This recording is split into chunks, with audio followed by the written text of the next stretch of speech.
Welcome where misconduct is exposed and accountability is demanded. This is not just a channel. It is a movement that shines a light on corruption and abuse of power. Here we explore legal rights and police encounters. We break down every moment with clarity and truth. We protect the rights of the people by showing exactly what happens on the ground. This episode is brought to you by Pure Audits, and his powerful work deserves recognition. His courage puts him on the front line of accountability today.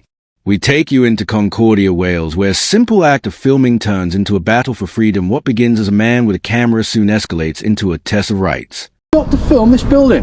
Yeah, but it was a little building. I don't care. It was a little... Okay, they're on their way to see you now, right? What about my drone? I don't care about your drone. Yeah, but I've come no permission. Yeah, but I've come to film this building. I've come a long way on my bike. I don't care.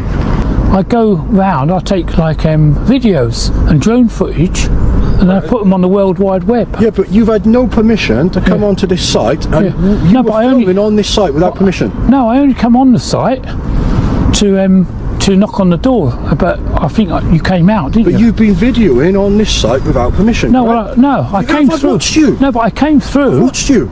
But there was no barrier down. If there was a barrier down, I wouldn't have come in. A barrier tells you it's a secure private premises. Pure Audits begins his visit using both his camera and drone, capturing footage of the site when a worker appears demanding that he leave the property, but the auditor refuses to surrender his rights. Instead, he stands strong, calmly explaining that he has not broken any law. This simple exchange quickly turns hostile as a worker threatens to call police, but the truth is clear. There was no barrier, no clear restriction, and no sign warning a private enforcement by stepping forward to knock at the door. The auditor showed respect, not defiance, yet the blame is instantly shifted onto him. Little video. I'm not interested, mate. What's your name, sorry? I didn't give my name. What's your name? I don't need to give you my name, do I? Well, at the moment, we've been called. I don't know if you know anything about Concordia, but having had a chat to the manager here, it's quite a secure building, all right? Yeah. You're not allowed on there. That's come from him. Yeah. Okay. And he's politely asked you to move on and obviously stop recording because of the nature of the supplies and the goods within the site. The accusations fly with claims that he trespassed and filmed without permission, but under UK law, trespassing is a civil matter, not a criminal act unless aggravated circumstances exist. The barrier was not low, the entry was not restricted, and the auditor simply walked up openly and transparently. If the site truly required high security, the responsibility was on them to secure it, not on him to magically know their wishes. Instead of accountability, they turned to intimidation, pushing the narrative that his actions were unlawful when in truth they were not. In this situation, the best thing we can do is just ask you to move on, all right? Not record, obviously, from here. They're asking you not to do it, right? At the moment, he's saying that in the building and the business itself, they do obviously supply quite high secure goods across the world on flights. And at the moment, it's just not appropriate. And obviously, that's where we are with it. Okay. Now, in terms of what we're going to do as police, is we're going to do the same. We're just going to ask you to politely move on, just to obviously prevent any breach of the peace, just to move on, go on your push bike and go and film a different place that is going to allow you to do. The worker insists that police are coming, and soon enough officers arrive. Rather than investigate whether any law has been broken, they immediately echo the demands of the worker, telling the auditor to stop recording. This is not policing, this is appeasement. Instead of defending the law, the officer becomes a messenger for the business, treating the cameraman as a problem when in reality he is fully within his rights. Public photography is not a crime. Drones are regulated by civil aviation law, not by company opinion. This is where the failure of policing begins. Ultimately, what we could potentially be facing is that if you're going to refuse to do that and allow for this business to move on with their day, we could be looking at other things then, couldn't we? Because what's happening here is this company now have had to send out managers and staff to obviously come and deal with yourself, and they're just kindly asking you, can you please stop filming? But I'm doing photography in a public place. I'm allowed. What they're saying is, I'm allowed. You by all means, I'm allowed. Go the other side of the road. Obviously. That's what I said I was going to do. I said I'm going to be over there. Over there on that footpath. You've asked to use their toilet. You're not allowed to do that. No, I'm not going to. You've asked to go in and have a tour. You're not allowed to do it, okay? There are rules in life that you have to follow. No, right? I said to him, for you to ask where the toilet is, if I can use the toilet, can I come in and have a tour? The officer claims a business deals with secure goods and therefore recording is not appropriate, but this statement carries no legal weight if sensitive goods exist and the business must secure them behind barrier security and lawful restrictions. The public cannot be punished for what they can see in open view rather than addressing law. The officer shifts responsibility onto the auditor, making him appear as a threat when in fact the threat is the misuse of authority. This is how rights are eroded slowly and quietly under the mask of cooperation. I just asked him, I said, look, any chance I can use your toilet? He said, you must be joking. I said, fine. Yeah. I said, as I'm here, you know, would you like to give me a guided tour? I've got high vis. He said, no, yeah. I'm happy with that. Right. But I just want to go on a public footpath and do my video and a little bit of drone footage. He's not going to. He's not going to allow for the drone. He doesn't own the place. airspace, officer. But Yes, the problem is that as the manager, he's being quite respectful and polite to you, isn't he? and And he's I just am. saying, please sir, can you not do this, all right? Obviously, he knows a lot more than me and you about this company, all right? Yeah, And he's saying that in the building itself, it's obviously quite a high secure place where they provide goods and materials to put on flight. Now, the officer raises the stakes, insisting that the auditor move across the road completely off the premises even though he is already on public land. She frames this as a way to prevent breach of the peace, but there is no breach of peace to prevent. The auditor has been calm, respectful, and lawful. The only disturbance comes from the business and the police themselves. By siding with feelings instead of facts, the officer paints a false picture of danger using fear as justification for unlawful orders. This is classic overreach. I said I do. Make yourself sparse, obviously take photos and stuff, but please don't go putting a drone up. We've got our headquarters there. That's our police headquarters. I don't know if you're aware of that. No. Right, that's our police headquarters there for Gwent Police. But I'm not doing Gwent Police, I'm doing... But obviously, as you can see, there's only a matter of metres between these buildings, okay? So Concordia, they're obviously quite a high secure building. We've got our premises there as Gwent Police. But I'm allowed to do my drone footage.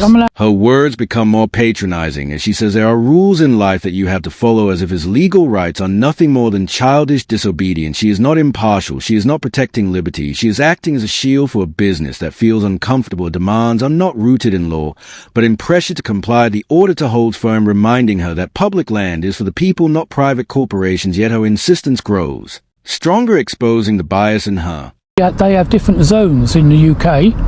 They have like red zones and I'm not a amber drone zones. officer, but I can certainly check with a drone officer if that's where we're going to get to. Yeah. However, I feel that that's a little bit unnecessary for now.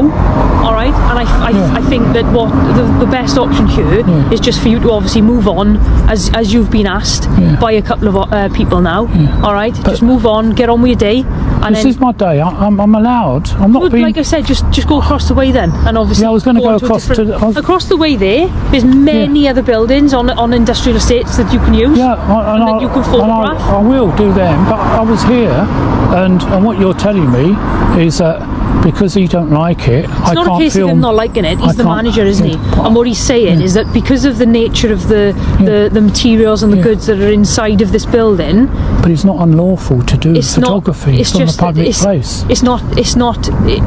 Again, with that company, the company are asking you not to do it. Then comes a drone argument. The worker claims he will not allow the drone to fly, and the officer repeats it as fact. But here's the truth. Businesses do not own airspace unless the Civil Aviation Authority restricted flight is legal. And the CAA map is the authority, not the word of a manager, by parroting false authority. The officer undermines real law. She even admits that the site is high security, yet it has no active barriers, no posted restrictions, and no visible enforcement. A contradiction so obvious it collapses on itself. Okay. Why? Well, because of obviously the sort of attitude that you're giving. I'm not. All I'm doing is exercising my rights to film in a public area. But like I've just said, the company are saying to you, you're not allowed to do it. Please don't do it because our business has things in there that we don't want publicised across the internet and stuff. Desperate to justify control, the officer mentions a nearby police headquarters, suggesting that proximity somehow creates a no-fly zone, but this is completely false. Police stations are not automatic restricted zones. If there were a legal restriction, it would be listed on the CAA app and enforceable under aviation law.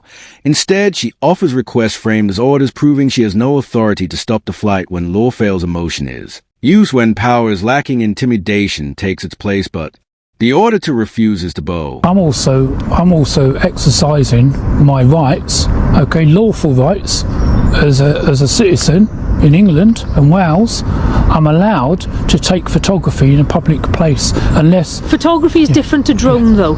No, that's my first point. My second point is I'm allowed to put a drone up over any place unless it's in a flight restriction zone.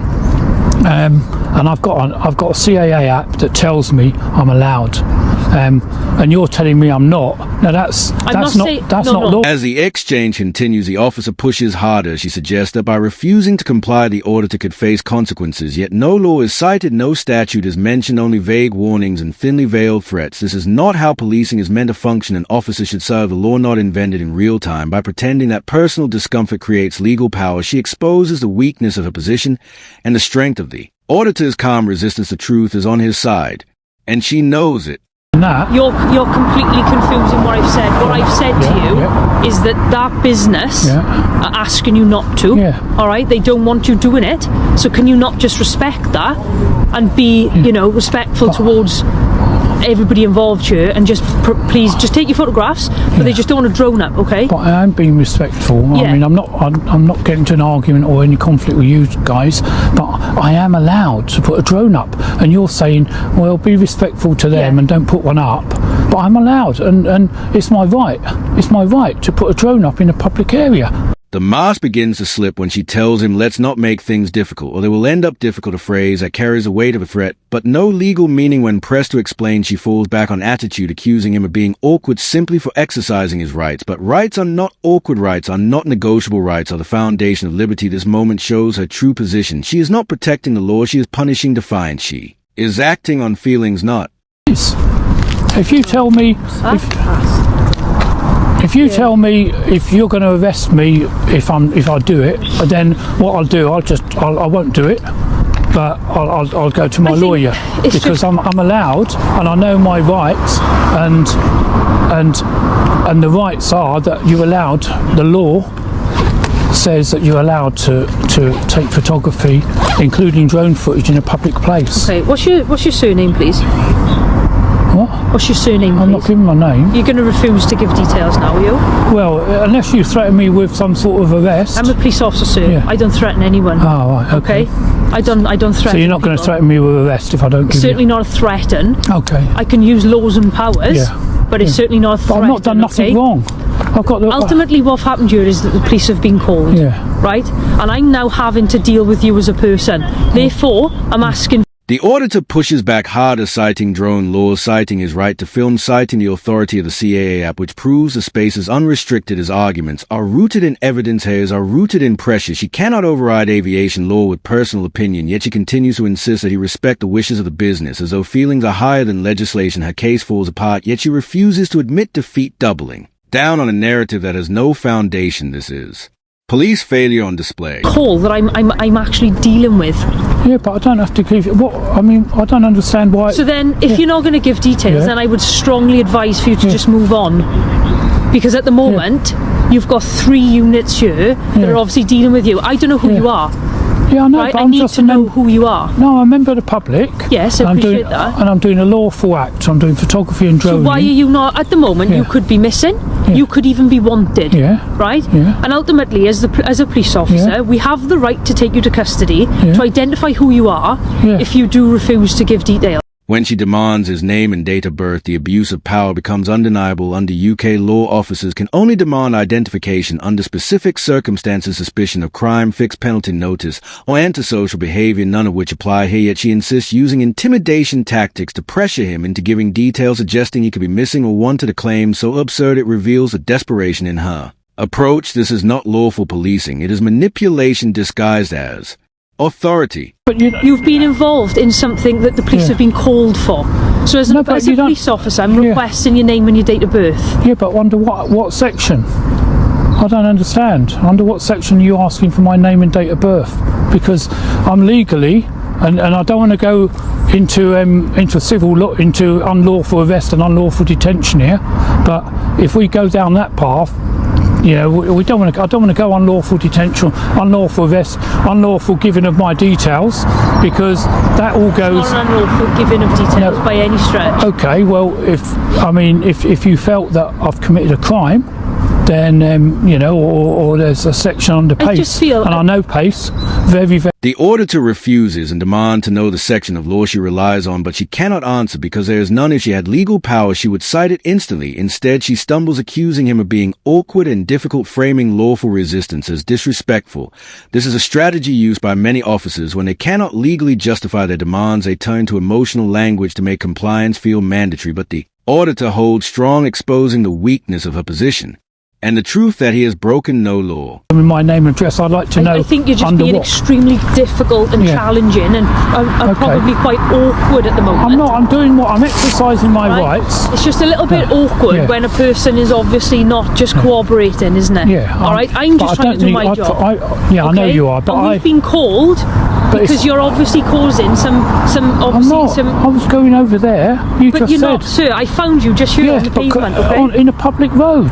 In the end, the auditor steps across the road not because he is wrong, but because he is pressured by relentless false authority. The officer has wasted time, resources, and credibility. Her actions expose the bias and incompetence of policing that prioritizes business comfort over public freedom. Instead of citing law, she cited feelings. Instead of protecting rights, she threatened to exercise. This encounter should have been simple, lawful, and respectful, but it became a stage for misconduct. Thanks to one officer's misuse of power, the lesson is clear: know your rights, stand your ground, and never surrender to unlawful intimidation.